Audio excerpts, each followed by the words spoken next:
방금 소개받은 신중수입니다. 제가 오늘 287차 청조포럼을 통해서 여러분을 만나뵙게 돼서 대단히 반갑습니다.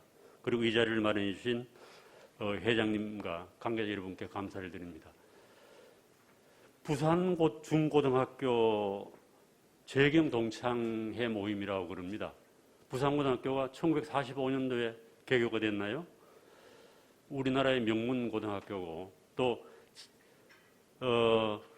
1996년에 시작된 청조포럼의 그 연사들을 쭉 나열한 걸 회장님이 보내주셨는데 그 연사들을 보니까 참 쟁쟁한 분들이 많았습니다. 부산고등학교를 나오신 분도 있고 또 아닌 분도 있는데요.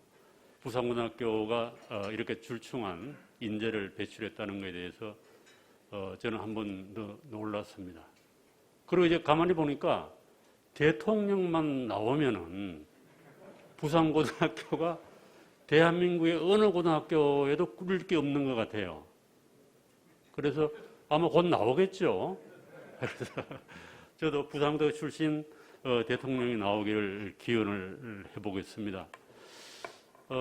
조금 전에 안철수 지금 대통령 후보가 말씀을 하고 가셨는데 시대적으로는 딱 맞는 것 같습니다. 말씀하셨듯이 이 전염병이 지금 창궐하고 있고 또 과학기술의 시대고 국력이 과학기술에서 나온다고 하는 사실을 부정할 수가 없습니다. 그래서 의사이면서 또 뭐 AT 전문가고 정치인이고 딱 맞죠? 그렇죠? 그런데 지금 안타까운 거는 국민의 지지를 크게 얻지 못하고 있다는 사실입니다. 그래서 사람이나 이념이나 똑같은 것 같아요. 진짜로 중요하고 필요한 것하고 많은 사람들이 공감하고 동의를 표현하고 지지하는 것하고는 별개 문제인 것 같습니다. 이 정치라고 하는 것도 그런 거겠죠. 정치는 1차적으로 유권자들의 지지를 받아야 되잖아요. 참 어려운 거예요. 민주주의라고 하는 것 자체가.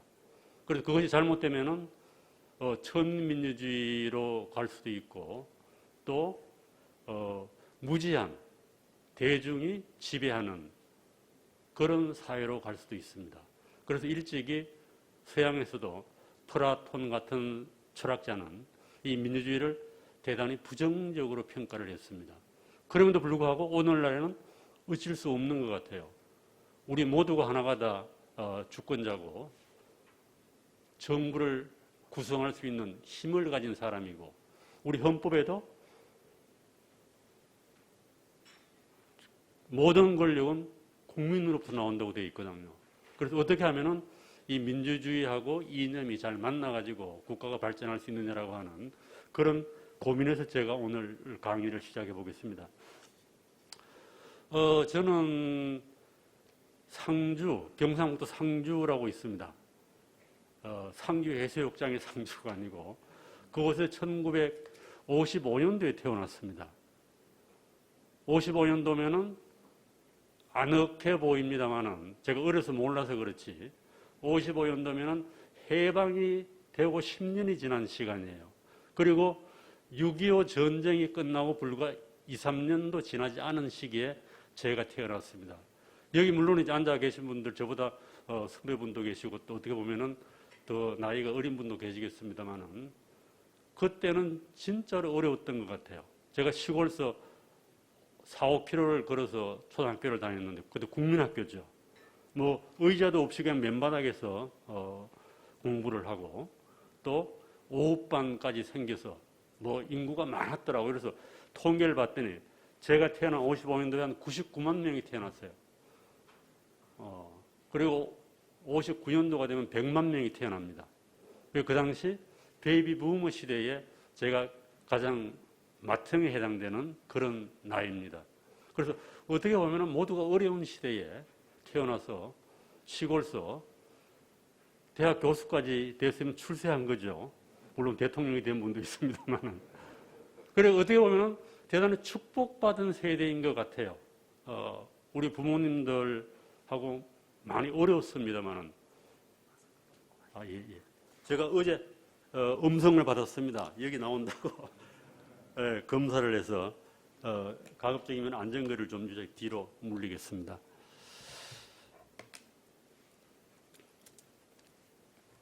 그럼에도 불구하고 우리가 어려운 거를 어렵다고 생각하지 않고 자라난 것 같아요. 그래서 지금 손가락에 보면은 이 소먹이를 하다가 낫에 베인 상처가 몇 군데 있습니다. 이 새끼손가락 같은 거 낫으로 쳐가지고 지금도 아주 추운 날에는 이게 애리고 그렇습니다. 그래서 50년대 태어나신 분들, 아마 그 이전에 태어나신 분들은 농경사회와 산업사회, 권위주의 사회, 민주화 시대에, 그리고 후기 산업사회, 요즘 뭐 IT 시대를 어떻게 보면 다 경험한 세대입니다. 어떻게 보면 역사적 경험의 폭이 상당히 넓다고도 볼 수가 있습니다. 그런데 이 얘기하면 안 되죠. 이 얘기하면 전부 뭐라 나 때는 이렇게 돼서 욕을 먹습니다. 젊은 세대들한테. 오늘은 그래도 마음 놓고 뭐 라떼를 좀 얘기해도 될 것 같아요. 그럼에도 불구하고 그 당시에는 전부 이제 조금 공부를 한다고 그러면은 초등학교, 국민학교는 자기 고향에서나 하고 중학교부터는 전부 도시로 나갔어요. 저도 그렇게 서울로 와가지고 왔다 갔다 하면서 대학을 졸업하고 그랬습니다. 그리고 시방이라고 하는 거 요즘 젊은 사람들 모르더라고요. 주소에 다 전부 시방이었는데 옛날에는. 집 하나에 방이 여러 개 있으면 거기 좀 세를 놓으니까 누구 시방에 누구 해야지 우편물이 들어갔어요. 우리 도저히 상상이 안 되는 그런 시대에 살았죠. 공동 변소에다가 공동 수도도 아주 익숙합니다. 그래서 그 당시는 모두가 다 개천이에요. 그래서 조금 잘 되면 다 뭐라고 그래요? 개천에 용이 난다고 그랬어요. 그런데 요즘은 개천에 용이 안 난다고들 아우성이죠. 그래서 어떻게 보면은 과거 우리나라의 60년, 70년들은 대단히 팽창시대입니다. 팽창시대. 그래서 대학 졸업할 때도 제가 철학과를 나왔는데요. 아무 걱정 안 했어요. 취직 같은 걱정 안 했습니다. 웬만하면 다 취직이 됐으니까. 물론 이제 그 당시에는 뭐 대학 진학률이 20%에서 25%밖에 안 됐으니까 지금하고 상황이 많이 다르다고 볼 수가 있습니다. 그럼에도 불구하고 뭐 앞날 걱정 없이 어떻게 되겠지라고 하는 믿음으로 또 어떻게 되더라고요. 살아보니까. 이렇게 왔는데 지금 60년이 지난 현재 보게 되면은 대단히 어렵습니다. 젊은 사람도 그렇고. 그래서 대개 자식들이 하는 말이 뭐예요? 지금 자식들이 30대, 40대인데요. 우리 집에도 애가 둘이 있는데 저보다 좋은 대학 나오고 공부도 많이 하고 애국서 공부도 하고 그랬는데 하는 말이 뭡니까? 아버지, 어머니님만큼 살 수 없을 것 같다는 얘기입니다. 이게 무슨 문제가 있는지 모르겠어요. 지금 최근 통계 보니까 문재인 정부가 뭐 경제도 망치고 했다고 얘기합니다만 수출도 잘 되고 1인당 국민소득이 3만 5천 불이 넘었더라고요. 그래서 불과 국민소득이 100불도 안 된 때에 태어난 부모 세대가 열악한 환경 속에서도 가난 속에서도 희망을 가지고 살았는데 국민소득이 3만 5천 불이 된 이 시대에 왜 젊은 사람들이 절망하고 좌절하고 집 한 채 못 가진다고 아우성이고 뭐 영끌이라고 하는 말도 있더라고요. 그리고 왜 이렇게 세상이 이렇게 됐는가라고 하는 이런 생각을 좀 오늘 해보려고 합니다. 그리고 이제 이건 뭐 이제 대학 70년대 이제 중반에 대학을 다녔는데요. 그때 뭐 이수령하고 시월 유신하고 뭐 상당히 어지러웠을 때죠. 그래서 대학 다닐 때는 소위 말하면 이 사회주의 사상이라든지 마르크스주의 이런 사상들이 전부 우리 사회에 좀 금기되었습니다. 그리고 책 자체도 구할 수가 없었어요. 70년대 중반은 주로 마르크스하고 뭐 이런 사회주의 사상에 접할 수 있는 기회가 철학적으로 얘기하면은 우회로밖에 없었습니다. 헤겔을 통한다든지 엘리 프롬을 통해서 마르크스를 접했습니다. 그리고 어떤 의미에서는 70년대 중반의 대학을 다닌 사람들은 민주화 운동을 했든 하지 않았든 노동운동을 했든 하지 않았든 대부분 다가 마키스트입니다. 머릿속이 그래요. 예.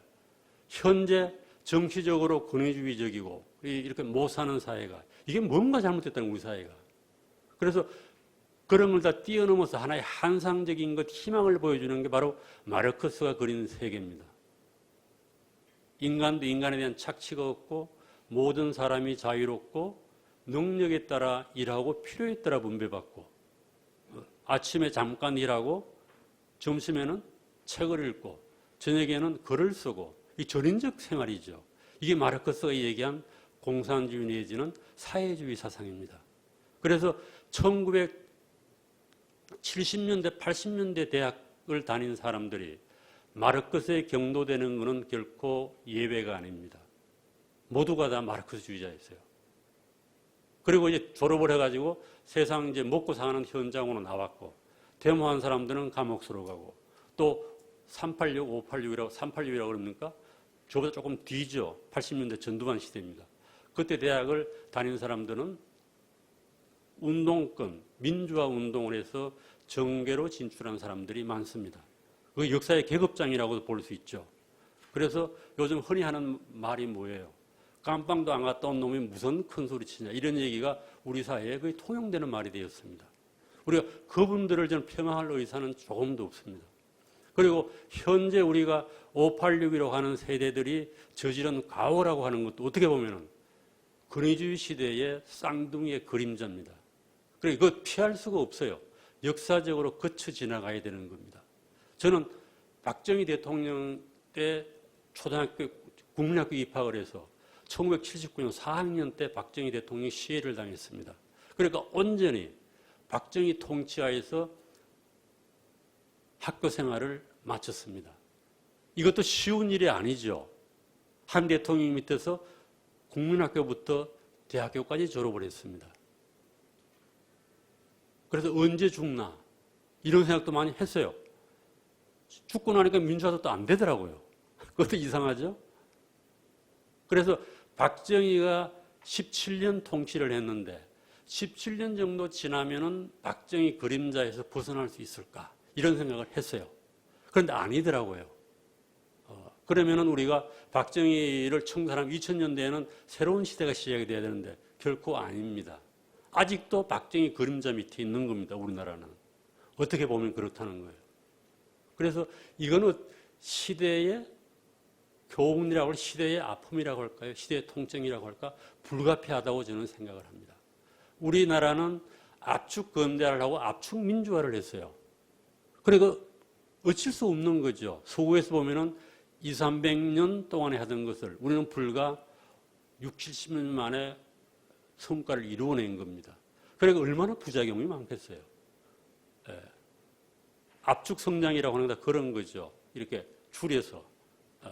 그래서 시대가 거쳐야 할 좋은 면과 나쁜 면도 압축되어 있습니다.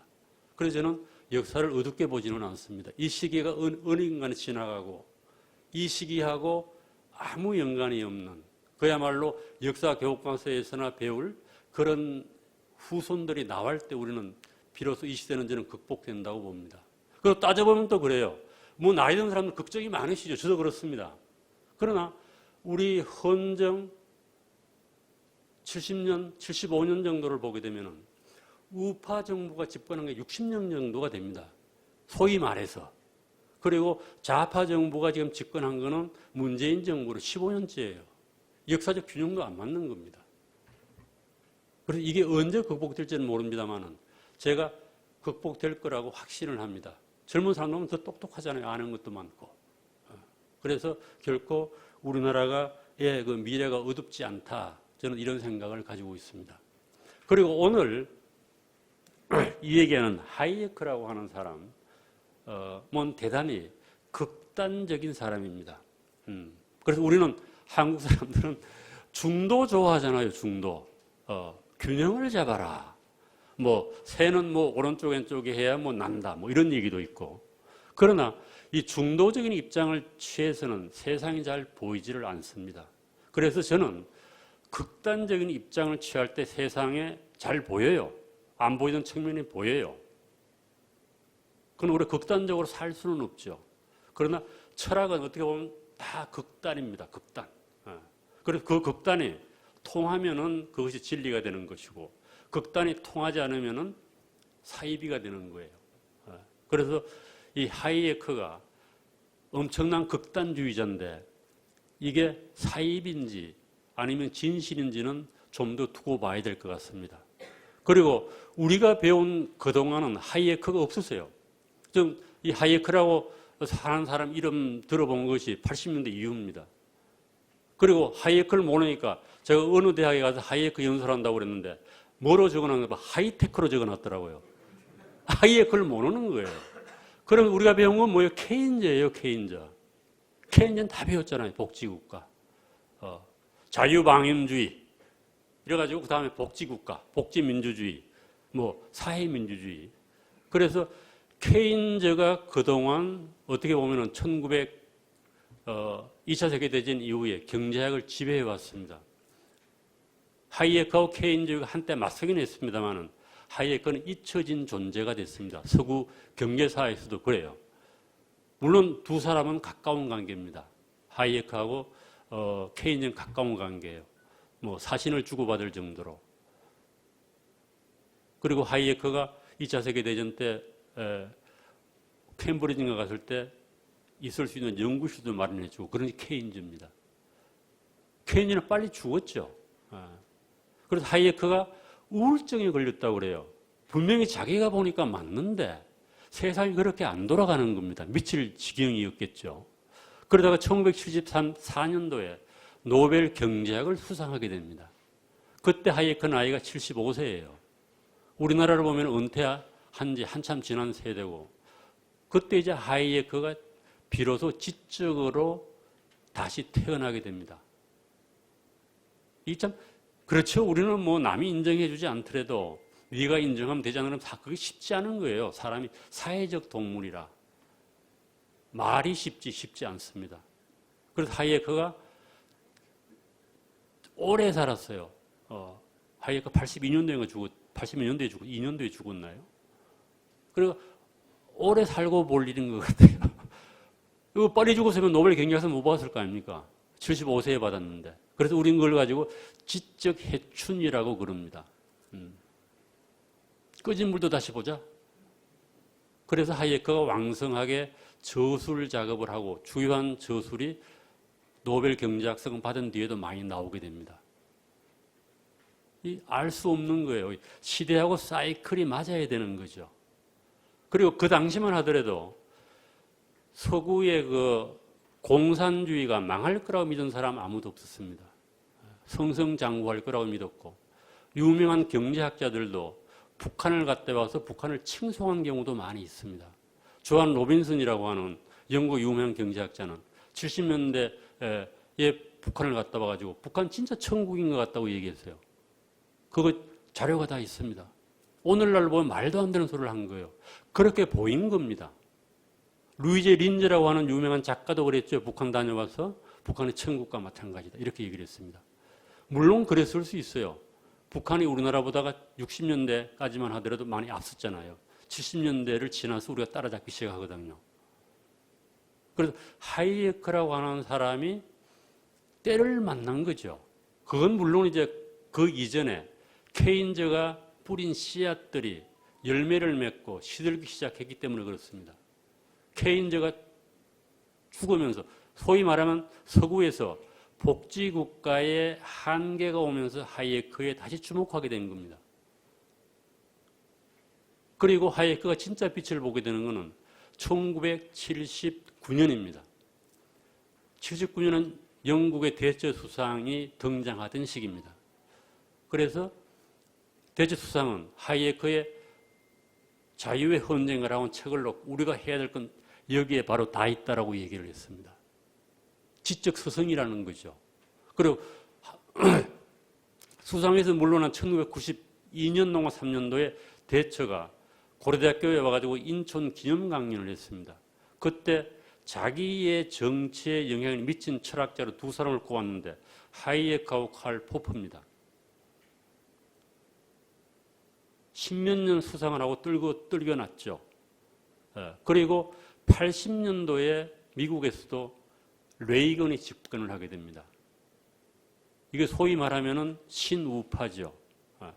신자유주의자들이 집권을 하게 됩니다. 그 두 나라의 세계적 지도자국이라고 해서 두 나라의 지적 토대를 마련한 사람이 바로 하이에크입니다. 레이건하고 하이에크가 자유의 메달을 레이건이 아마 하이에크에게 주죠. 그래서 1990년도에 들어오면서부터 하이에크의 전성시대가 옵니다. 물론 그거에 대한 평가는 상당히 상반됩니다. 대처 수상에 대해서 악마라고 말하는 사람, 악녀라고 보는 사람도 있고 위대한 정치가라고 보는 사람도 있습니다. 신자유 시대에 대해서는 상당히 엇갈립니다. 평가가. 그럼에도 불구하고 철학자의 사상을 표방하고 나온 정치가가 탄생했다고 하는 것은 대단히 주목할 만한 사실입니다. 그리고 때맞추어서 1989년 11월 달에 베를린 장벽이 무너지게 됩니다. 그리고 1991년인가요? 90년인가에 러시아가 망합니다. 이 1900년도가 맞나요? 90년도가 맞죠? 그래서 하이에크 그때까지 살아 있었어요. 그래서 하이에크가 물론 88년도에 제가 오늘 소개하려고 하는 치명적 자만이라고 하는 책이 88년도에 나왔을 때 상당히 건강에 안 좋았다고 그러거든요. 그래서 자기 아들 집에 있었는데 베를린 장벽을 무너지는 것을 보고 하이에크가 자기 아들한테 한 말이 있습니다. 내가 뭐라고 그랬어? 내가 뭐라고 그랬어? 망할 거라고 그랬잖아. 진짜 망한 거예요. 우리가 사회과학적으로 보면은 공산주의가 스스로 망할 것이라고 예측한 경제학자나 학자는 없었습니다. 유일한 게 미제스하고 하이에크예요. 그래서 제 서성인 신일절 선생이 뒤에 주목을 한 건 바로 그겁니다. 공산주의 연구를 많이 하셨는데요. 공산주의가 망할 것이라고 예언한 철학자, 경제학자가 바로 하이에크라는 겁니다. 그래서 그 신일절 선생도 말년은 하이에크를 상당히 심취를 하셨습니다. 그 정도로 이제 하이에크가 주목을 못 받고 있다가 주목을 받은 어떻게 보면은 경제학자, 철학자입니다. 그런데 대단히 극단적이에요. 우리나라에서 이 공산주의, 사회주의 구분은 참 애매하죠. 그럼 물론 이제 전문적으로는 구분을 합니다. 북한의 공식 문서에 보면은 북한도 구분을 해요. 같은 말로 쓰기는 합니다만은 김일성 어록에 보게 되면은 사회주의, 공산주의는 거의 같은 말이라고 그래요. 그러나 일단은 정치 체제나 경제 체제가 공산주의적으로 바뀌면서 이제 역사가 완성되는 거죠. 그 초기 단계를 사회주의라고 보고 그 후기 단계를 공산주의라고 봅니다. 그래서 김일성이 한 말, 그거 물론 마르크스가 한 저술에서 나오는 얘기입니다만은 사회주의는 공산주의의 전 단계다. 정치 체제와 경제 체제가 완전히 자본주의를 끝내고 공산주의적으로 바뀌었다. 그 얘기는 뭐겠어요? 사유재산이 사라지고, 물론 이제 개인이 쓰는 물품이 아니라 생산수단의 사유화가 사회화가 됩니다. 국가화죠. 국가화가 되고 모든 제도가 바뀌었지만은 아직 사람들의 의식은 완전히 공산주의 인간으로 안 바뀌었다는 거예요. 여전히 전통적이고 봉건적인 사상이 남아있는 겁니다. 사람들 잘 안 바뀌잖아요. 제도 바뀐다고 바뀌어요? 안 바뀌잖아요. 그리고 아직도 생산력이 충분히 발전하지 못했다. 그래서 능력에 따라 일하고 필요에 따라 분배받는 사회가 도래하지 않았다. 그래서 완전히 사회가 성숙이 돼서 생산 수준이 많이 높아지고 완전히 잘 살게 되면 능력에 따라 일하고 필요에 따라 분배받는다. 정신노동과 육체노동의 차이도 없어진다. 모든 사람이 평등하고 국가도 사라진다. 이걸 사회 공산주의라고 그린 것 같아요. 이게 마르크스가 얘기한 거죠. 그래서 그 두 단계를 나누어서 얘기할 때 사회주의와 공산주의라고 하는 표현을 씁니다. 그러나 오늘날에는 공산주의란 말이 사라졌어요. 사라지고 그냥 전부 사회주의라는 말을 써요. 북한 문건도 전부 사회주의라고 얘기합니다. 우리식 사회주의.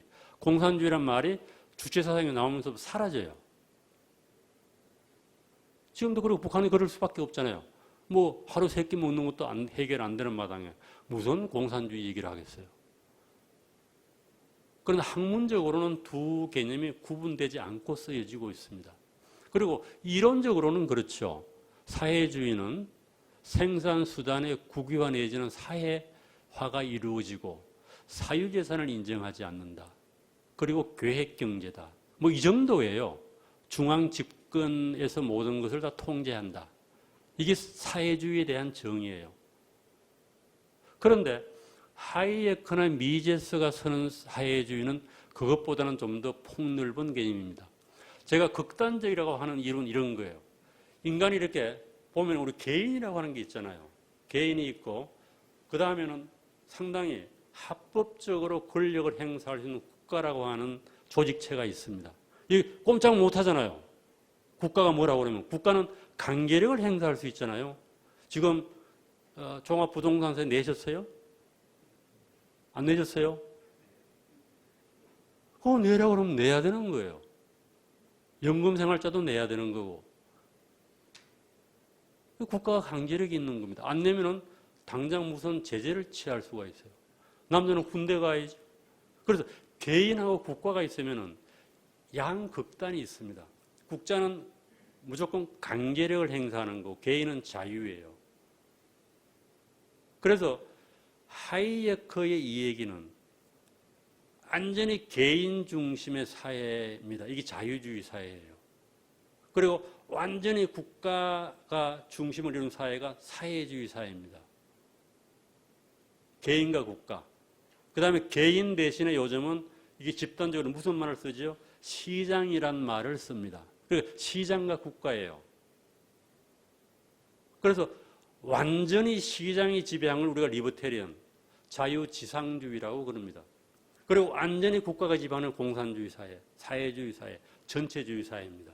그러나 실질적으로 존재하는 모든 국가는 이 사이에 있습니다. 사이에 있어요. 지금 무정부를 주장하는 아나키스트 국가는 없어요. 국가가 없는 나라 없잖아요. 그리고 완전 전체주의 사회가 있어요. 북한 같은 사회입니다. 소련이라든지 중공은 아니죠.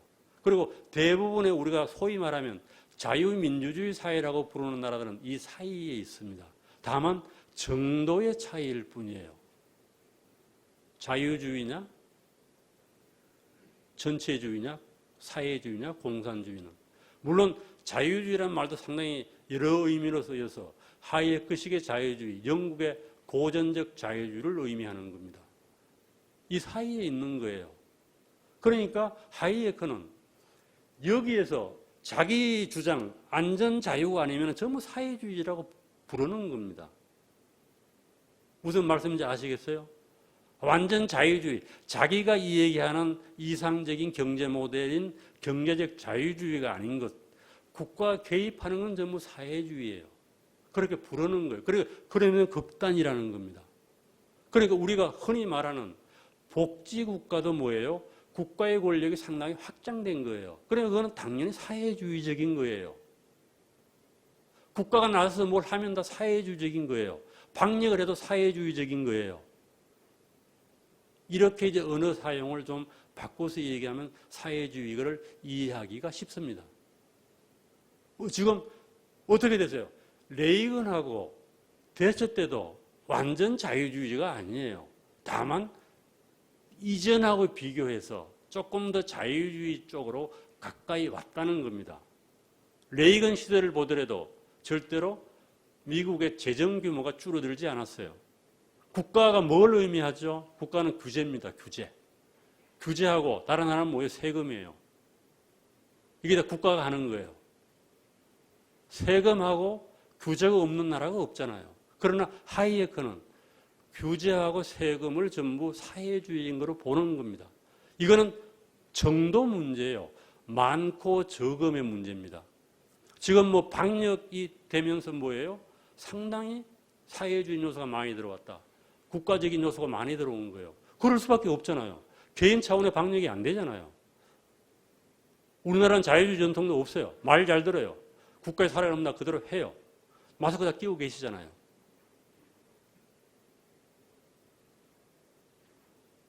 그래서 점점 더 사회주의적인 요소, 국가가 할 일이 많아지는 겁니다. 그리고 요즘 우리 사회에 하도가 된 게 뭡니까? 빈부격차예요. 이 빈부격차를 자연스럽게 받아들이지 않습니다. 피케티 같은 사람들이 나타나고 얘기했잖아요. 빈부격차 점점 더 심화되는 겁니다. 그 시장에 두면 점점 더 심화가 돼요. 그러니까 이거 문제잖아. 우리가 당연히 얘기하는 거예요. 빈부 차이가 점점 벌어지는 것은 문제잖아요. 그럼 누가 해결해요? 국가가 나설 수밖에 없어요. 그래서 선진국으로 간다고 국가가 사라지는 게 아닙니다. 점점 더 국가에 대한 요구가 많아지는 시대에 우리는 살고 있습니다. 우리도 그러잖아요. 뭐 잘 안 되면 뭐예요? 국가는 뭐 하고 있는 게 이러잖아요. 국가를 불러내요, 우리가. 당연히. 문재인이 뭐 하고 있는 게 이러잖아요. 조금만 올라가면은 확진자 수가. 정부는 뭐 하고 있는 거냐? 국가는 뭐 하고 있는 거냐? 점점 더 국가의 필요성이 강조가 되는 사회입니다. 과학기술의 발전도 국가가 엄청난 투자를 하고 제도를 만들어야 되잖아요. 중국 같은 경우가 지금 막 팽창하는 것도 뭐예요? 그다가 막 돈을 쳐붓고 있잖아요, 지금. 국가의 역할이 상당히 점점 커질 수밖에 없는 거예요. 외국하고 경쟁이 치열해질수록. 이게 상당히 딜레마입니다. 그래서 하이에크가 보면 이거 안 된다는 거죠. 그래서 적어도 하이에크는 극단적인 입장에서 완전히 개인의 자유가 아닌 시장이 아닌 것은 전부 사회주의라고 불렀습니다. 그래서 전 조국 장관이라고 불러야 되겠죠? 법대 교수라고 불러야 되나요? 조국 장관이 자기는 사회주의라고 하는 게 하나도 이상할 게 없어요. 그 스펙트럼에서 보게 되면. 우리는 너무 이제 때려잡자 공산당, 뭐 처부수자 뭐 해가지고 이 사회주의가 좀 이상하게 개념이 잡혔습니다만은 지성사에서는 그렇지가 않다는 겁니다. 이 등장한 것도 얼마 안 돼요. 마르크스가 공산당 선언한 게 1845년인가요? 그러니까 사회주의는 자본주의의 아들이에요. 그래서 자본주의가 존속하는 한 사회주의는 여전히 존재할 겁니다. 그것을 표방하는 국가는 사라졌다고 하더라도. 그리고 실질적으로는 뭐 사회당이나 공산당이 있는 게 정상적이라고 저는 봅니다. 우리 송복 교수님이 그런 말씀을 하셨어요. 오래전에. 우리는 지금 남북이 대치하고 조금 어려운 상황이 있습니다만 공산당이 있어야 되는 거예요. 저는 그렇게 봅니다. 우리 뭐 얼마 전에 한교안 법무부 장관께서 이석희를 감옥에 쳐넣은 걸 잘했다고 보는데 저는 어떻게 보면 그것도 문제가 있다고 봅니다. 이석희 같은 애들이 있어야 돼요. 그래서 사회가 균형을 잡습니다. 극단이 있으면 저래서는 안 되겠다는 생각을 하거든요. 이게 자유민주주의의 힘이에요. 근데 우리는 저런 새끼 쳐넣어라, 죽여라, 뭐 막 이런 막 얘기하잖아요. 이게 다원주의 사회는 각양각색의 생각이 공존하는 사회입니다. 우리가 그거 참아야 돼요. 그거 못 참으면 선진국으로 갈 수가 없습니다. 나하고 생각이 다르더라도 전혀 다르더라도 공존해야 됩니다. 그리고 쉽지가 않아요. 쉽지가 않습니다. 우리 뭐 대통령 지지자가 누구에 따라 갈리잖아요. 같은 고등학교 나와도 갈리잖아요. 얼굴 붉히잖아요. 싸우잖아요. 그래서 정치 얘기하지 말자, 만나면. 종교 얘기하지 말자 그러지 않습니까? 그래서 우리나라가 어떻게 보면 상당히 다원주의 사회가 된 겁니다. 그리고 참아야 돼요. 그리고 실질적으로 문재인 정부가 문제가 많다고 얘기를 합니다만 대통령에 대해서는 그 정도 할 수 있어요. 헌법이 용인하는 한에서 그 한에서 범위 안에서 어떤 정책이든지 할 수가 있습니다. 국회에서 통과만 되면. 물론 그거에 대해서 하이에크는 반대를 해요. 입법하고 법은 구분되어야 한다고 얘기를 합니다. 더한 것도 할 수 있어요. 국토보유세, 기본소득 다 할 수 있어요. 국회 통과만 되면. 이게 자유민주주의예요. 일단 인정해야 돼요. 그리고 기회를 봐야 됩니다. 맹목적으로 욕을 한다고 해결될 문제는 아니라는 겁니다. 그래서 우리는 이 극대 극에서 생각은 우리가 그렇게 할 수 있어요. 안전자유주의가 될 수 있고 안전사회주의가 될 수 있어요.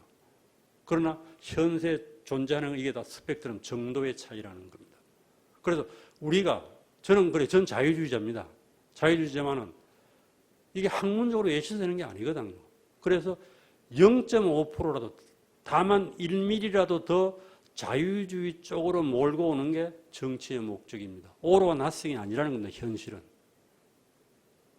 그래서 이쪽으로 기울어진 거를 조금만 더 땡기는 것도 역사가 발전하는 겁니다. 자유주의 입장에서 볼 때 그런 겁니다.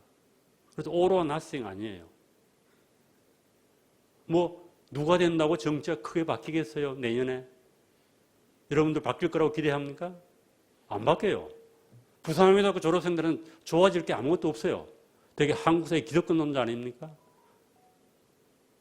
민주주의 사회에서는 기득권은 끊임없이 위협을 받습니다.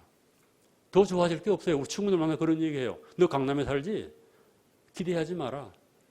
강남에 사는 놈들은 점점 더 나빠진다. 맞는 얘기입니다. 종합부동산세 조금 내려간다고 재산세가 내려가요? 어때요? 안 내려갑니다. 재산세는. 세금은 점점 많아져요. 그래서 이게 조금 더 일로 안 가게 어떻게 보면 이렇게 끌어안는 힘, 그걸 갖는 게 자유주의자들의 사명이라고 생각을 합니다. 그래서 부산고등학교 역사하고 이제 해서 제 오늘 강의를 좀 보시면 이게 많이 넘어갔는데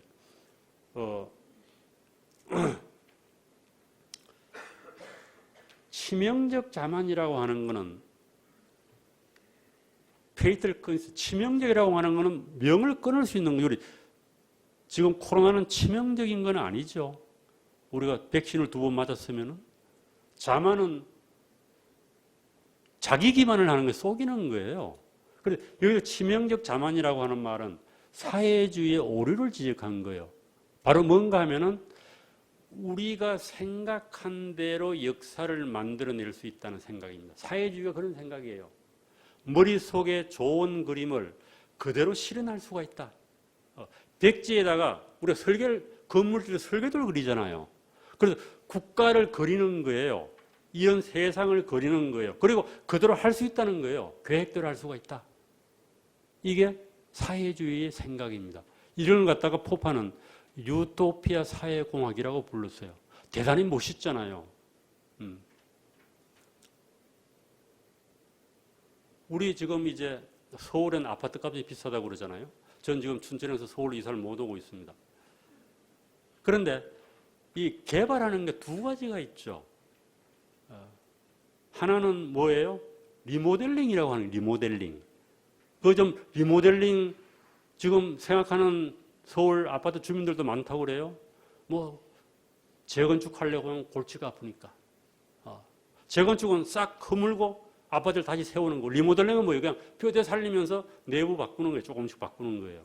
우리 리모델링은 많이 하잖아요. 아파트. 뭐 10년 지나고 20년 지나면 많이 하지 않습니까? 그거 생각하시면 되는 거예요. 사회주의자는 뭐 리모델은 안 된다는 거예요. 싹 다 바꾸라. 그냥 다 갈아엎고 새로 세우라. 이게 사회주의적 생각이에요. 소규모는 그게 가능하죠. 예. 리모델 구조는 안 바뀌잖아요. 우리 미국은 아니고 유럽 가보면 그런 집들이 많아요. 몇백 년 된 집들. 편해요, 불편해요? 엄청나게 불편합니다. 내부 구조 가보면요. 옛날에 지었던 집, 수도도 안 들어올 때 지었던 집을 다 뭐 수도 놓고 난방하고 해서 엉망이에요.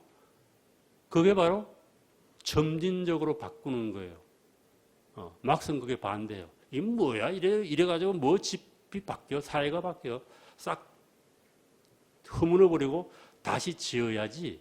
이 생각을 하는 거. 이게 사회주의라는 거예요. 그래서 그거를 하이에크나 포파는 치명적 자만이라고 부릅니다. 세상을 내 생각대로 바꾸겠다. 이게 치명적 자만이에요. 그래서 사람 좀 죽여도 괜찮다. 거기에 반대하는 놈들은 싹 쓸어버려도 괜찮다. 10%든 20%든 역사에 반역하는 놈들은 죽여버려도 괜찮다. 이 공산주의적인 사고입니다. 북한도 많이 죽였잖아요. 공산주의 국가 다 그랬잖아요. 몇백 명 죽였잖아요. 폴포트 사회주의자예요. 지금 폴포트가 어느 나라 캄보디아인가요? 많이 죽였잖아요. 손 검사에서 보들보들한 놈 다 죽였잖아요. 이게 사회주의자예요. 꿈꾸는 이상사회가 오기 위해서 걸림돌이 되는 놈들은 다 없애버려도 된다는 겁니다. 무시무시한 이 전체주의로 가는 거예요. 이게 바로 치명적 자만이라는 겁니다. 우리의 생각 속에 그런 생각이 다 있어요. 싹 바꿨으면 좋겠다. 이런 생각이 있잖아요. 이것뿐이 아니에요. 이거는 사회 개혁의 이야기고, 조금 뒤에 이제 말씀드리겠습니다만, 우리는 어떤 의미에서는 아직도 사회주의적인 요소가 있어요. 우리 마음 속에. 이게 부산고등학교, 중고등학교 동문회 만난 거, 이거 다 사회주의적인 생각이에요. 안 그래요? 따뜻하잖아요. 동문끼리 만나면 반갑고, 서로 감싸주고, 서로 울타리가 되어주고, 어려울 때 서로 돕고, 그러잖아요. 여기서는 무슨 동창회 회비 안 낸다고 너 나오지 마라. 자르지 않잖아요. 서로 감싸주고 도와주고. 이것도 일종의 우리 마음속에 사회주의적 심성입니다. 우리 마음속에 분명히 그런 게 있어요. 평등을 지향하고 어려운 사람 있으면 도와주고 싶고, 가족끼리. 우리 가족이란 말 좋아하잖아요. 그래서 여기 대부분 형, 동생 아니에요. 이게 우리 마음속에 가장 친근한 겁니다. 안철수 대통령 후보께서는 그런 게 좀 약한 것 같아요. 아까도 제가 제 앞잔 앉아가지고 왜 저기 앉아 계시지? 앞에 나가 있지. 우리 이것도 뭐라고 그래요? 스킨십. 정치는 스킨십 있어야 되거든요. 이게 우리 사회주의적 본성이에요. 정의롭다. 평등하다. 공정하다. 이런 게 전부 사회주의적인 마인드에서 나오는 겁니다. 좋잖아요. 같이 잘 살자. 사람이 먼저다. 좋잖아요. 우리 마음속에 그 원시적 본능이라고 부릅니다. 하이에크는. 그게 있어요. 그게 있어야 또 사람이 살아요. 여러분들 오늘도 아주 이형을 무릅쓰고 친구들 얼굴 보고 동문 얼굴 보려고 나왔잖아요. 왜? 만남이 필요한 겁니다. 사람은. 이런 거 안 하면 못 살아요. 분명히 그런 게 인간의 심성 속에 있고, 그것이 우리 유전자 속에 각인되어 있습니다. 가족적인 분위기가 좋다는 거는. 왜? 우리 인류는 수십만 년 동안 그렇게 살아왔습니다. 전통사회, 소위 말하면 150명, 200명끼리 어울려서 살아왔어요. 우리 조상들, 우리 할아버지만 하더라도 아마 100리밖에 안 나간 분들이 많을 겁니다. 작은 공동체로 살아왔어요. 그것이 삶의 방식이고 생존 방식이었어요. 그래서 공동체에서 추방당하는 것만큼 살벌한 게 없었습니다. 우리 뭐라고 그래요? 옛날에 저는 그런 소리 많이 듣는데, 너희 새끼야 그따위로 하면 족보에서 이름 빼겠다고 그러잖아요. 그러잖아요. 제 이름 빼라. 이건 완전히 죽음하고 똑같은 거예요. 우리가 오랜 시간 그렇게 살아왔다는 겁니다. 그리고 그렇게 해야지만이 그 조직체가 유지가 되는 거예요. 그리고 우리 마음 속에는 다 사회주의 요소가 있고 사회주의가 될 소지가 있는 거예요. 그런데 하이에크는 지금은 아니라는 겁니다. 지금은 아니다. 근대 사회가 된 이후로 거대 사회라고 그러잖아요. 거대 사회. 그레이터 소사이티를 그렇게 번역했는데. 그거 뭐 간단하게 하면 시장 경제가 지배하는 사회예요. 이거 누가 만들었는지 모르잖아요. 그럼 제가 이용하잖아요. 이 시장 경제의 특성이에요. 여러분들 앞에 놓여 있는 거 물 누가 만들었는지 알아요? 모르고 마시잖아요. 이게 시장 경제의 특성이에요. 우리가 마시는 커피가 어디서 왔는지 몰라요. 소위 말하면 자발적인 교환을 통해서 작동하는 조직체가 시장입니다. 우리가 현재는 시장이 없으면 못 살아요. 여러분들이 배추 한 단 사러 차 타고 시골까지 갈 수 없잖아요. 다 군거에 가면 다 있잖아요. 슈퍼 가면 다 있고. 이거는 누가 만들었는지 몰라요. 그냥 돈 몇 푼 집으라고 사면 그거로 끝이에요. 이게 이게 소위 말하면 시장이 이루어지는 거대 사회입니다. 이게 현대 사회의 특징이라는 겁니다. 이거를 하이에크는 그레이트 소사이티라고 불렀어요. 이런 사회 분명히 있어요. 그래서 하이에크는 뒤에도 얘기합니다만 우리가 인간이 인간답게 살려고 하면 두세 개가 다 필요하다는 겁니다. 동창회 만나야 돼요. 가족들끼리 만나야 돼요. 향후에 나가야 돼요. 그리고 시장에도 가야 돼요. 경제활동도 해야 돼요. 그러나 섞지 마라. 이 두 가지를 믹스하지 말라는, 구분하라는 겁니다. 동창회는 뭐예요? 원지사의 본능의 논리대로 동창회를 운영하는 겁니다. 정치는 똑같아요. 향후에 똑같아요.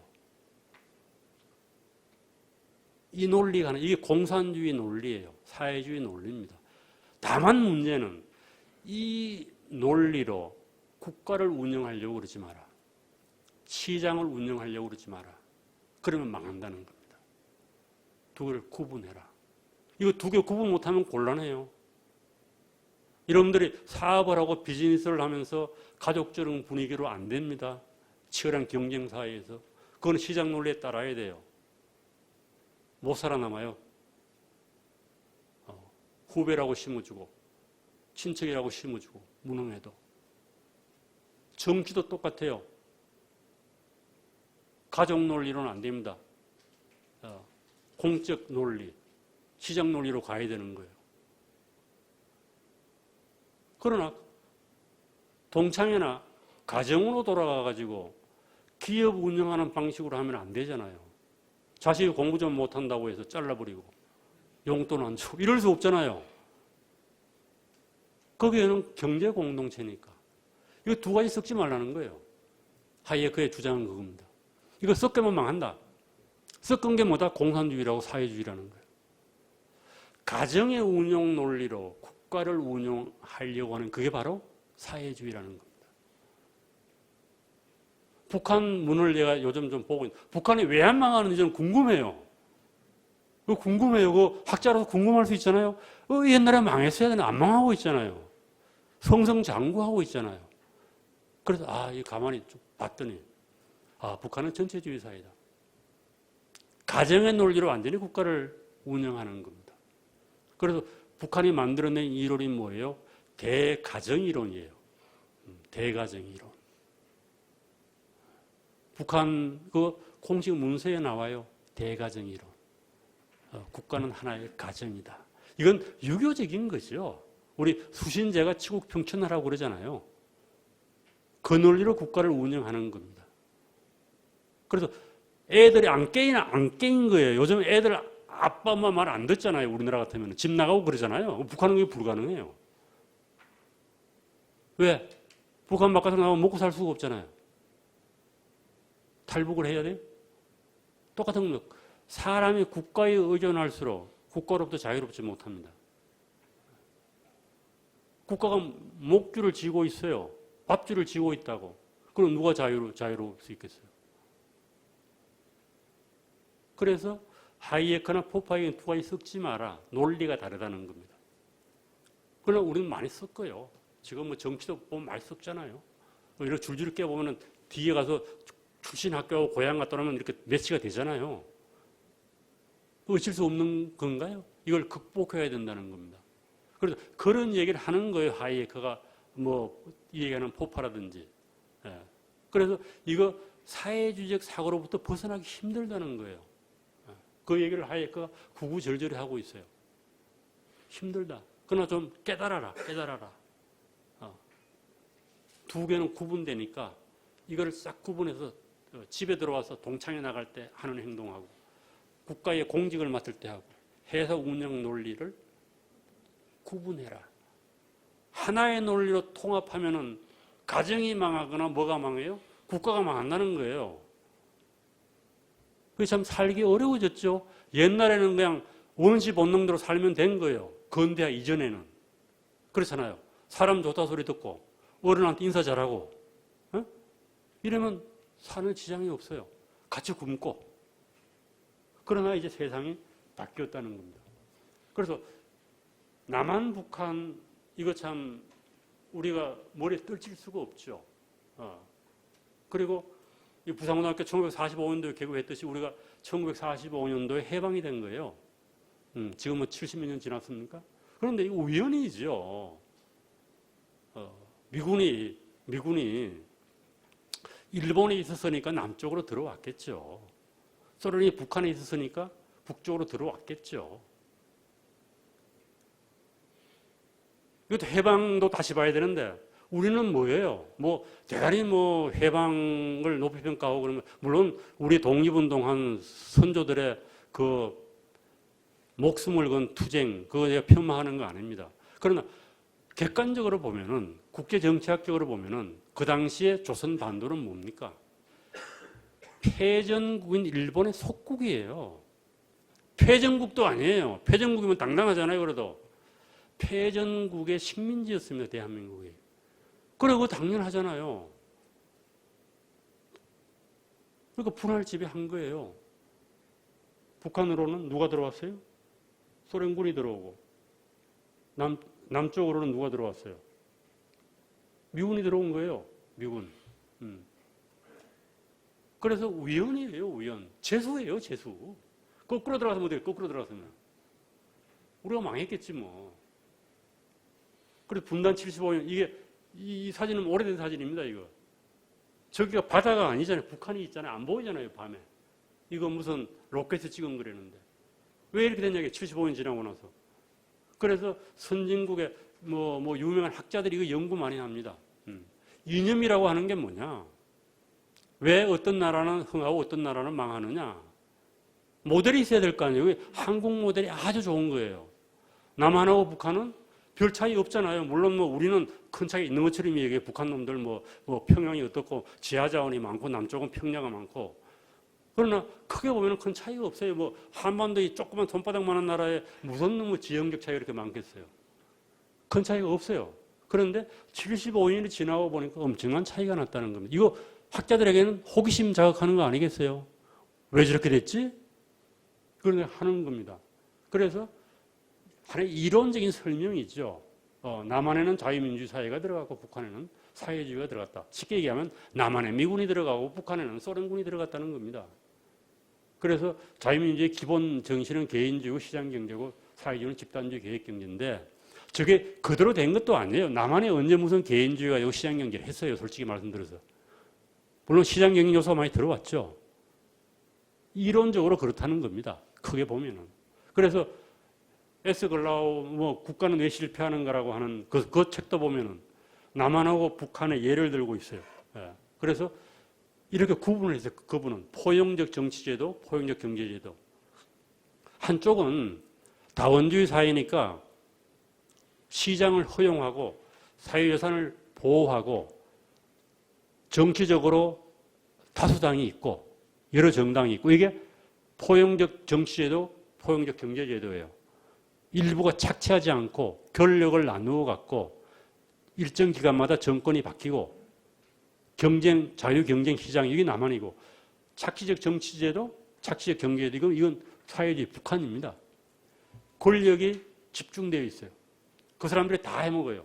경제 이런 것까지. 그래서 절대로 북한은 저는 시장경제 안 할 거라고 봅니다. 왜 그러냐면 무너지기 때문에. 북한의 기득권 세력이 무너져요. 착취를 더 이상 못한다는 거예요. 우리나라도 그렇게 된 거 아니겠어요? 경제발전 시켜서 박정희 망했잖아요. 그렇잖아요. 위대한 지도자예요. 그거 알았을 거예요 아마. 어느 나라나 경제발전되고 민주화되면 독재자가 자리를 붙일 수가 없어요. 왜?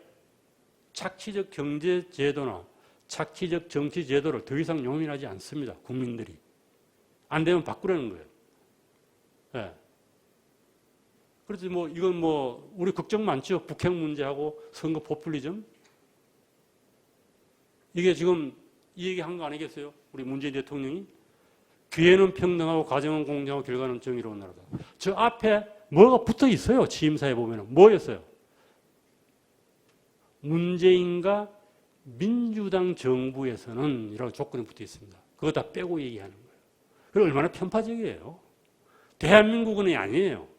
문재인 정부와 민주당 아래서는 기회는 평등하고 과정은 공정하고 결과는 정의로울 것이. 얼마나 좋은 말이에요. 취임사에도 쓸만한 말이에요. 길이 남을 겁니다. 아마 이 말은.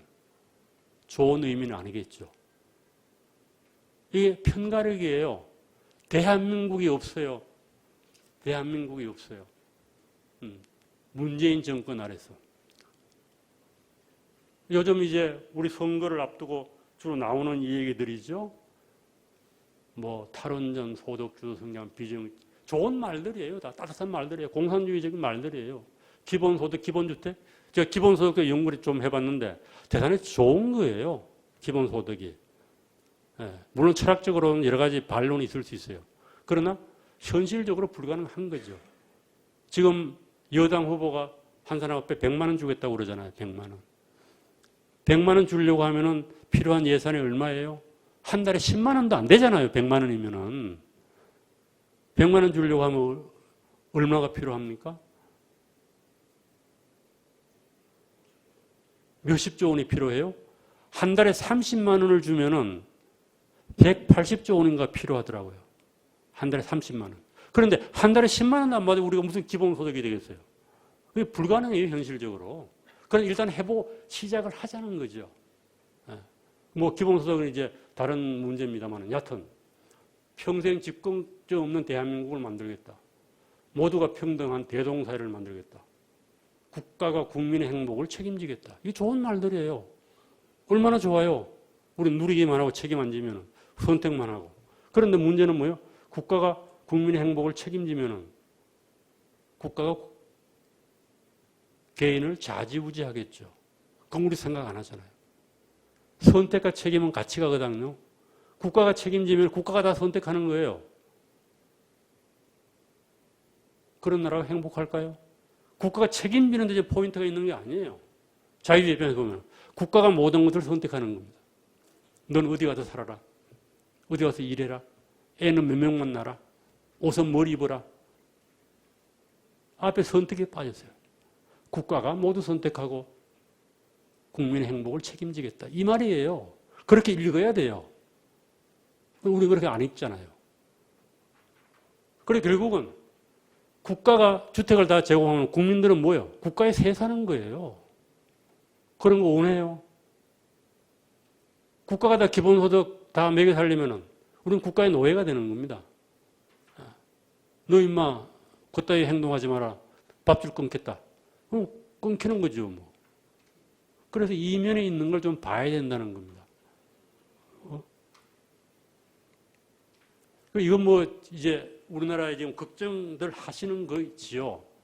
규제가 계속 증가하고 늘어납니다. 그래서 가장 중요한 건 우리가 자유주의적으로 가냐 아니면은 사회주의로 가냐의 핵심은 뭔가 하면은 국가는 뭐예요? 규제하고 세금이에요.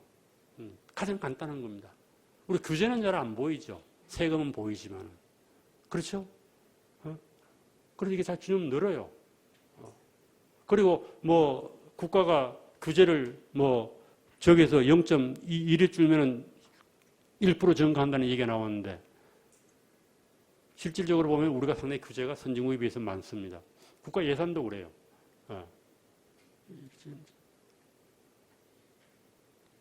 뭐 이런 겁니다. 늘어나는 세금. 우리가 체감하고 있죠. 증가하는 공무원 인건비. 공무원 숫자 좀 늘잖아요.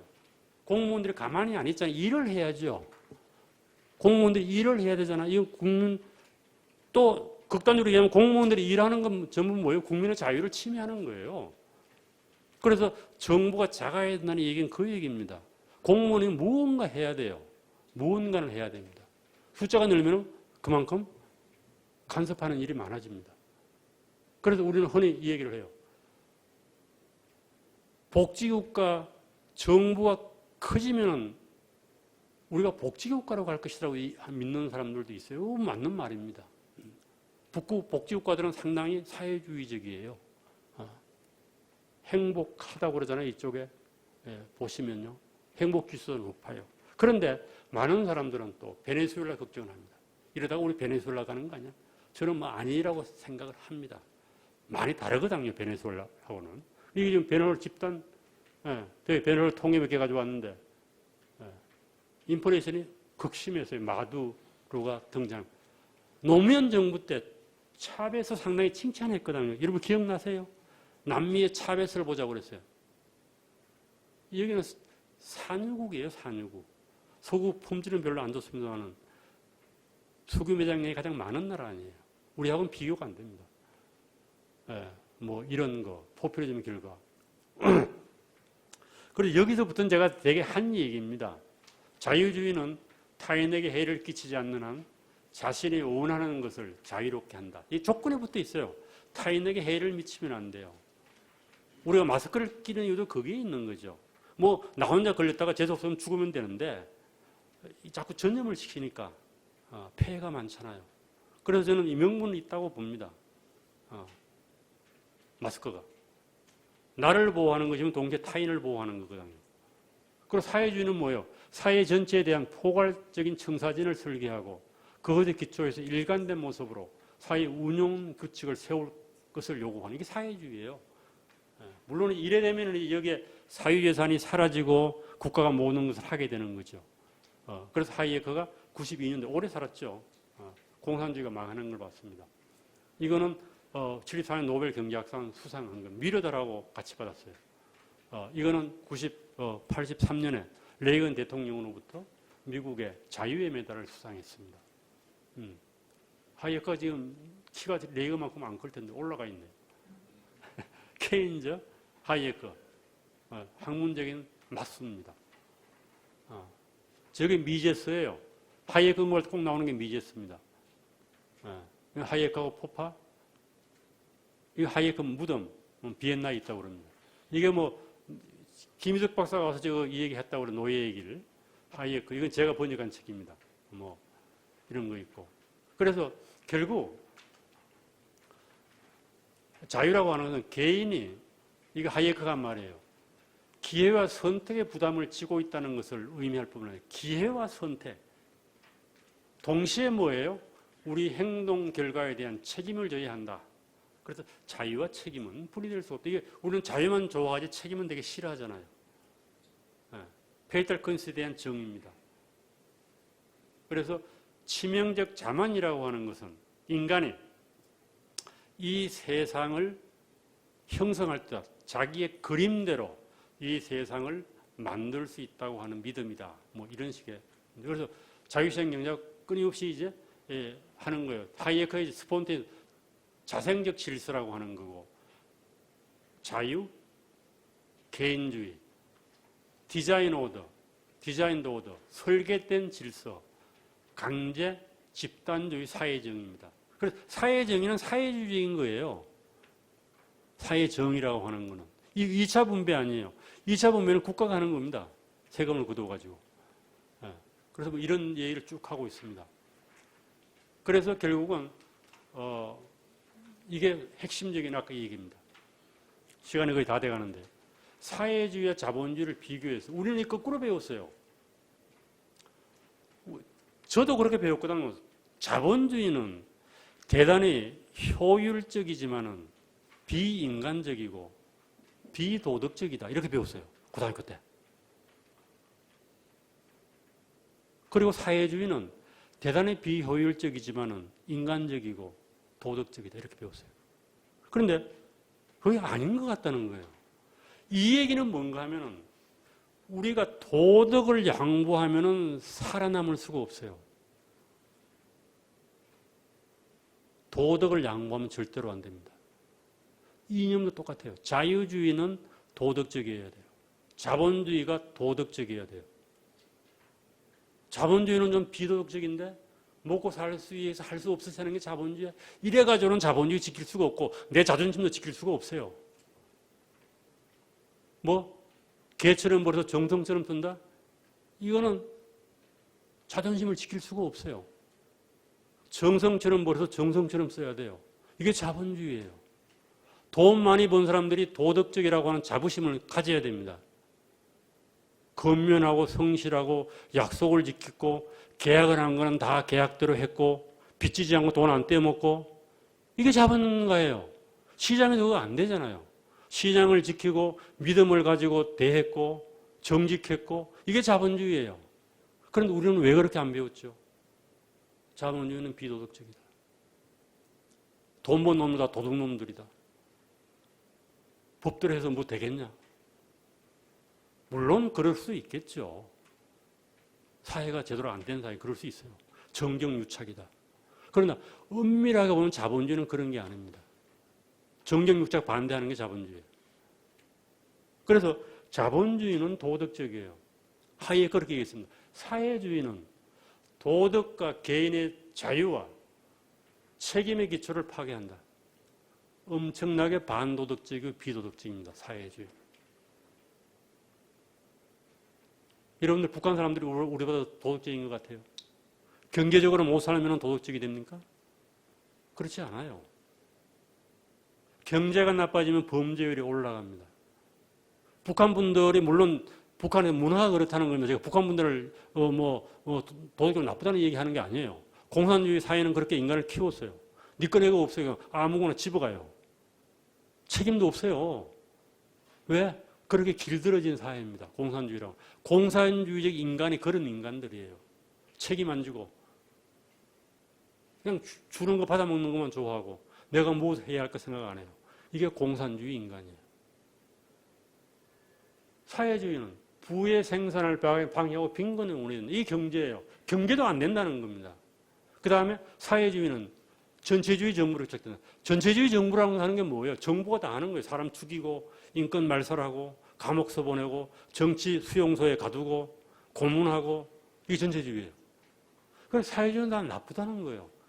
일체 도덕이 없다는 겁니다. 일체 경제적으로 성장하지 못한다.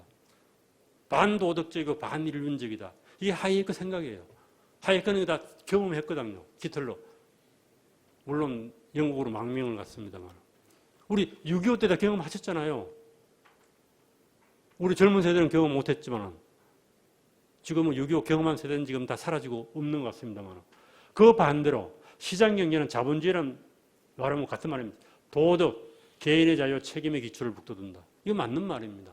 제대로 된 시장경제는 그렇습니다. 부를 생산하고 빈곤을 추방한다. 자유주의 정부를 산출한다. 자유주의 정부는 다원주의 사회이기 때문에 국가 권력이 절대 권력이 아니에요. 바꾸면 되는 겁니다. 우리가 민주화되면서 인권 많이 향상됐잖아요. 그러잖아요. 지금 뭐 대통령 욕한다고 누가 잡아갑니까? 이게 다원주의 사회예요. 다원주의. 자기 의견을 마음대로 얘기할 수 있고 서로 공존할 수 있는 겁니다. 이 자유민주 사회는 다원주의 사회입니다. 우리가 다른 거 인정할 줄 알아야 돼요. 꼴 보기 싫어도 인정해야 됩니다. 동성애자 인정해야 돼요.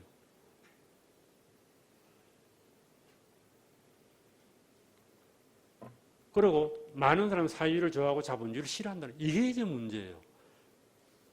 왜 그럴까요?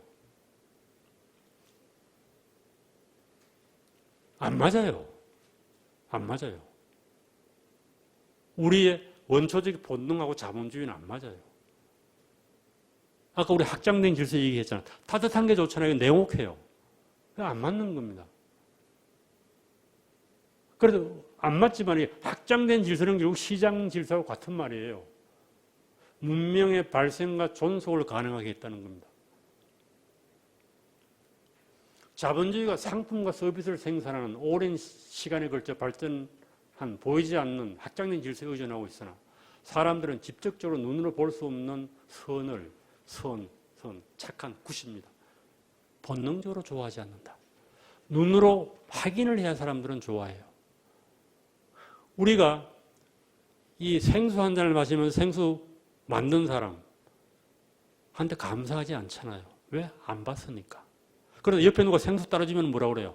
아이, 감사합니다. 그러잖아요. 그러니까 이 선이라고 하는 것은 직접적이에요. 우리가 눈으로 확인 가능해야 돼요. 시장은 그런 게 없어요. 우리가 시장의 혜택을 엄청나게 보고 있잖아요. 돈만 몇 푼 내면은. 그러잖아요. 저도 감기가 들려가지고 며칠 전에 약방 가서 병원 갔다 병원 가니까 2,000원인가 1,000원인가 받고 약방에 1,000원 받더라고요. 약 누가 만드는지 몰라요. 병원에 의료기구 많잖아요. 누가 만드는지 몰라요. 의료보험들에게 2, 3,000원 내면은 그냥 우리 누구한테 감사해요? 그 감사하는 게 의사예요. 의사한테 감사하고 약사한테 감사해요. 약을 만든 사람, 의료기기를 만든 사람 절대로 감사 안 합니다. 감사의 염이 생기질 않아요. 왜? 모르는 사람이기 때문에 그렇습니다. 이게 자본주의의 특성이에요. 그래서 사람들은 자본주의가 크다는 선임에도 불구하고 그거 모르는 거예요. 눈에 보이질 않으니까. 사람은 눈에 보이는 거에 감사를 할 줄 압니다. 눈에 보이는 거에. 너무 당연하고 생각을 해요. 시장이 올스톱 하면 우린 그대로 굶어 죽어요. 어떻게 살겠어요? 수돗물 50층 아파트에 수돗물 올라가는 거 왜 올라가는지 몰라요. 우리는 내리기만 하니까. 누군가가 노력하거든요. 눈에 안 보여요. 감사할 줄 안 하죠. 그리고 그 사람들이 올스톱 해보세요. 어떻게 되겠어요? 지옥이 됩니다. 2, 3일만 지나면.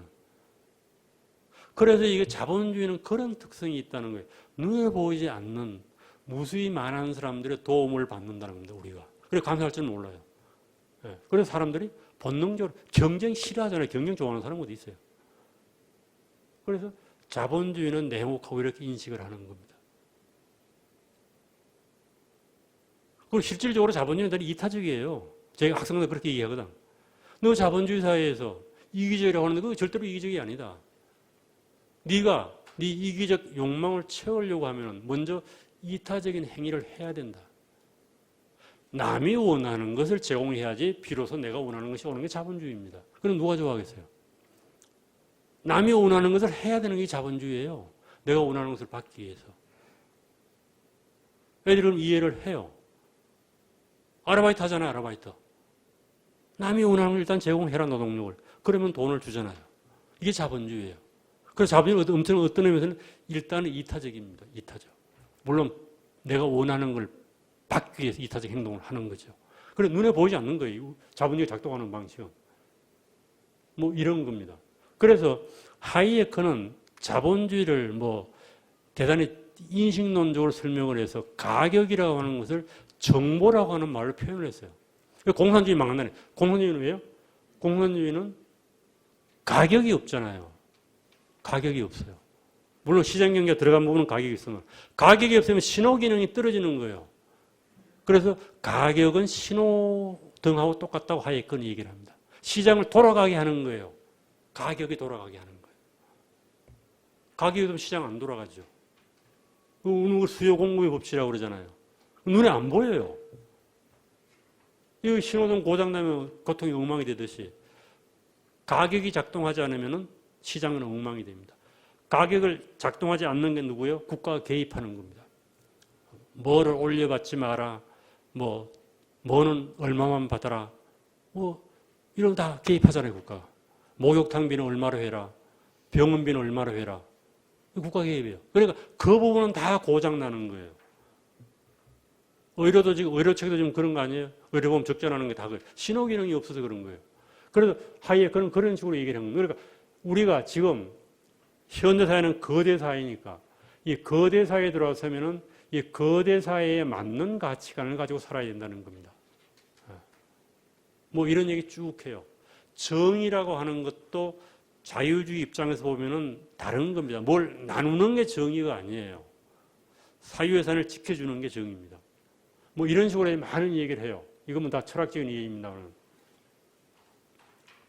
그래서 죽은 사회주의 국가와 아직도 지식인의 마음 속에 지식인은 대략 90%가 사회주의자예요. 살아있는 사회주의. 이런 거죠.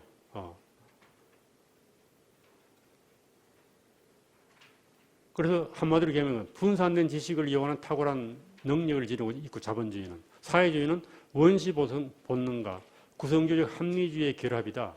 자본주의가 요구하는 도덕 및 제도와 조화가 불가능하다. 그리고 이런 얘기. 이거는 이제 제가 마지막으로 이제 조금 사람이 경제적 존재만 아니다라고 하는 얘기를 하고 싶은데요. 미국의 한 리서치 기관이 조사를 해서 최근에 발표한 건데 무엇이 가장 중요한가? 네 인생의 의미를 부여하는 게 뭐냐? 이렇게 여러 나라한테 물었어요. 그랬더니 이게 한국이 좀 독특하죠? 한국은 제일 앞에 두는 게 뭐예요? 제일 앞에 둔 게. 물질적 풍요. 그 다음에 건강, 가족, 재능을 타깃기로 이런 문제. 좀 다른 나라와 좀 달라요. 그래서 이것도 좀 우리의 특성이긴 해요. 그래서 이런 것도 좀 생각을 해볼 때가 되지 않았는가. 우리가 철학적으로는 포스트 마테리얼리즘이라고 그럽니다. 사람이 어느 정도 살게 되면은 비물질적인 것에 대해서 관심을 가져요. 저는 인문학을 했습니다만은 학생들은 인문학에 관심이 없어요. 그런데 우리 사회에서 인문학에 관심이 많은 분들이 누군가 하면요. 50대 넘어서 인생을 좀 살아보신 분들, 인생을 되돌아보는 분들, 좀 먹고 살만한 분들, 이런 분들이 이제 인문학에 관심을 가집니다. 어떻게 사는 게 좋은 삶이지? 이거 우리 나이 좀 들면 묻잖아요. 그래서 우리나라가 인문학의 수요자는 대개 50 넘은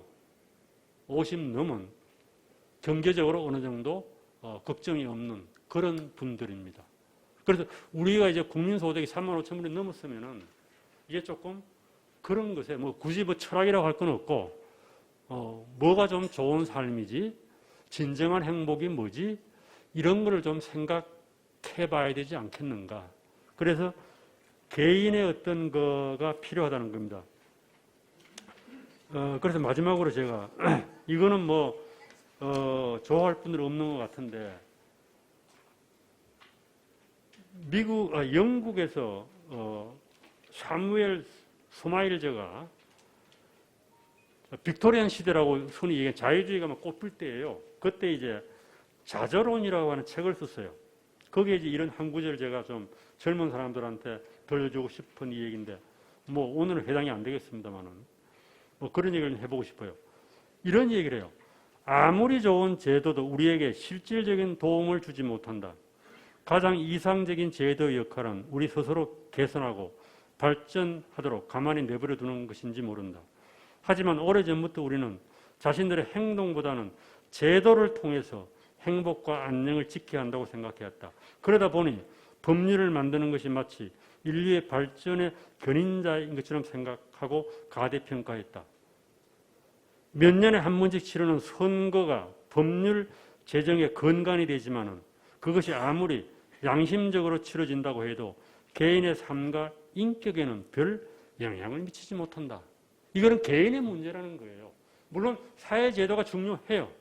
그러나 자유주의 사회제도 안에서도 개인이 중요하다는 겁니다. 행복을 만들어가는 것은 개인이에요. 국가가 행복하게 해줄 수 없어요. 돈이 많다고 행복할지도 않아요. 그래서 통계를 보게 되면 행복은 이렇게 됩니다. 경제적 성장이 쭉 가다가 어느 정도 경제가 되면 행복은 수평이에요. 일정 정도의 물질적인 충족이 되면은 물질이 더 는다고 해서 행복이 더 높아지지 않는 겁니다. 통계적으로 그렇다는 거예요. 그러나 이 선이 뭐 국민소득이 얼마 정도 되는 건지는 모르겠어요. 2만 불일까? 3만 불일까? 그건 모르겠어요. 우리도 이제 그런 시대로 가는 거예요. 그래서 저녁이 있는 삶 이런 얘기 하잖아요. 그런데 그것을 국가에서 강제할 문제는 저는 아니라고 봅니다. 저녁이 있는 삶이라고 해서 일정 시간에 다 퇴근시키고 너가 집에 가서 저녁 먹으라. 이런다고 될 문제는 아니라는 거죠. 그래서 그건 개인의 자발성에 기초해야 되고 기업에서 선택할 문제고 조직이 선택할 문제지 국가에서 정해질 문제는 아니라고 봅니다. 그래서 제가 대단히 극단적인 생각을 얘기한 하이에크의 이론을 우리 현실에 비추어서 여러분들에게 소개를 해드렸습니다. 이게 뭐 얼마나 가슴에 와닿는지는 저는 장담할 수 없습니다. 그러나 우리가 세상을 좀 다른 각도에서 볼 필요도 있겠다라는 생각을 하면서 제 강의를 마치겠습니다. 감사합니다.